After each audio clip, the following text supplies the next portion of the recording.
Voilà, je mets la terre dedans, c'est ça. Voilà. On est en train de travailler avec de la terre humide. Donc là, pour faire tout ça, il faut travailler avec de la terre sèche. Non, je fais encore un petit pet. Le décrochage scolaire, il a plusieurs sources, donc ça peut être un manque d'intérêt pour le scolaire ou ça peut être des problèmes de comportement.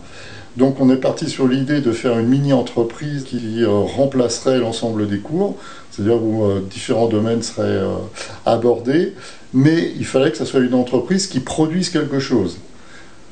Je suis reparti sur une idée de mini-entreprise à partir des briques de terre crue compressées.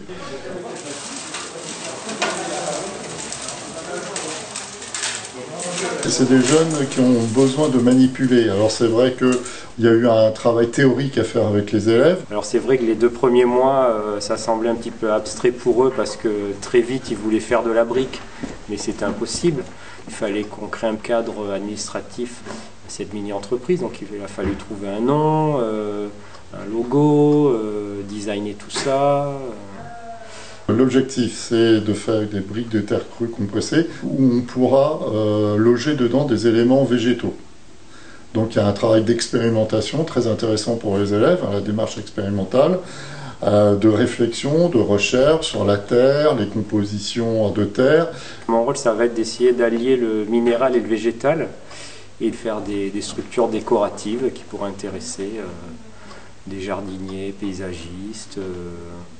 C'est vraiment comme une expérience de l'éducation nationale qui s'appelait la main à la pâte, c'est-à-dire réfléchir mais faire aussi, quoi. Voilà. Les briques de terre crue, c'est un excellent support pour cela. Tu vas faire les tests, mais avec ce truc-là qui a été réalisé plus gros, et on va voir ce que ça fait. Il faut que tu fasses ta boule. Alors t'en as pas assez pour faire toutes les boules. Pour nous, la réussite, c'est déjà de redonner goût aux apprentissages, leur faire comprendre que les apprentissages fondamentaux, ils vont leur servir en tant qu'adultes, plus tard, dans n'importe quel métier, peu importe celui qu'ils choisiront. Aujourd'hui, on a vu pas mal de sens, on a mis en application énormément de méthodes de calcul scientifiques sur les pourcentages, sur les volumes, sur les conversions.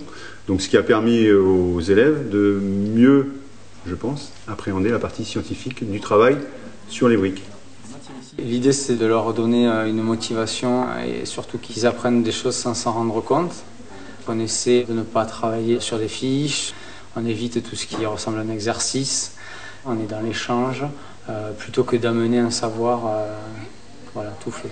Tu as 60 début, ça fait 70, c'est redescendu un peu, alors il vient dans ton truc. Parfait. C'est mieux, elle sera mieux réussie que la mienne. J'ai aimé la démonstration qu'a fait M. Pérochot pour montrer comment faire la pâte, pour partager tout ça, j'ai aimé. J'ai aimé faire la démonstration de la cribleuse, la faire tourner, mettre la terre, le tamis, tout ça, j'ai aimé tout ça. Quand tu as fini la brique, tu es fier de faire la brique que tu as fait.